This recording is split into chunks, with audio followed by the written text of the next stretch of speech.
বাক্যের শুরুতে বা মধ্যে কারো হওয়ার জন্য বা কোনো কিছু হওয়া থেকে থাকলে ইংরেজি সেন্টেন্সে ফর সামন বিইং এবং ফর্ম বিইং ইউজ করে খুব সহজে বড় বড় সেন্টেন্স তৈরি করতে পারি।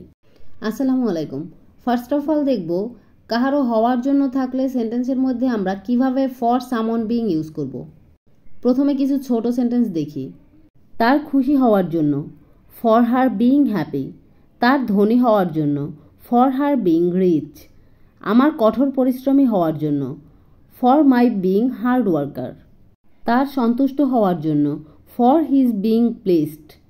আমাদের প্রতিষ্ঠিত হওয়ার জন্য, ফর আওয়ার বিইং এস্টাবলিশড। এখন কিছু বড় সেন্টেন্স তৈরি করতে শিখি। আমার খুশি হওয়ার জন্য তুমি কিছুই করোনি। ম্যাক্সিমাম সময় বাংলা সেন্টেন্সের শেষ থেকে ইংরেজি শুরু হয়। সেন্টেন্সের শেষে আছে তুমি কিছুই করোনি।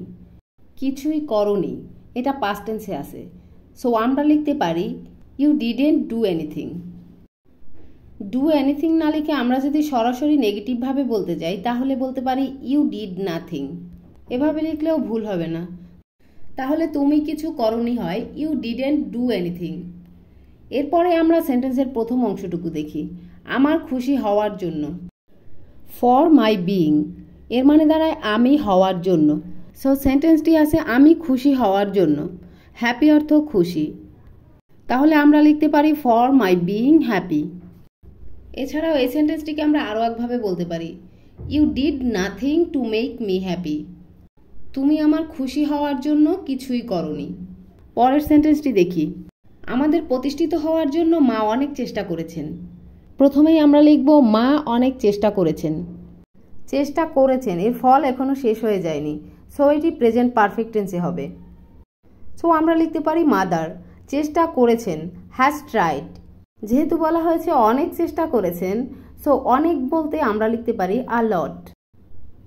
এরপরে আছে আমাদের প্রতিষ্ঠিত হওয়ার জন্য, ফর আওয়ার আমাদের জন্য, বিইং হওয়ার, স্টাবলিশড স্টাবলিশড অর্থ প্রতিষ্ঠিত।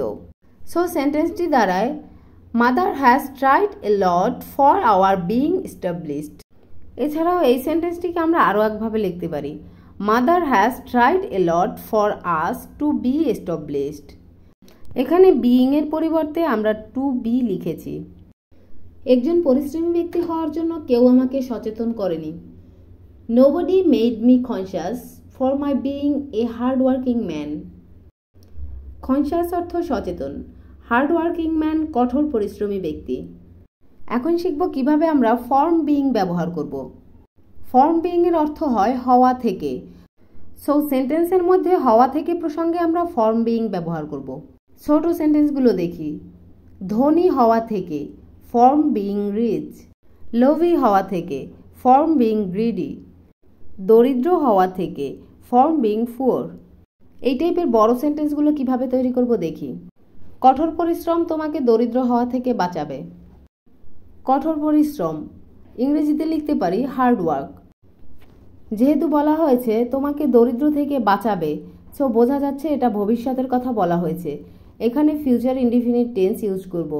সো আমরা লিখব উইল সেভ বাঁচাবে, ইউ তোমাকে, ফর্ম বিইং পুয়ার দরিদ্র হওয়া থেকে। নিয়মিত ব্যায়াম তোমাকে রোগাক্রান্ত হওয়া থেকে বাঁচাবে। Regular exercise will save you from being sick.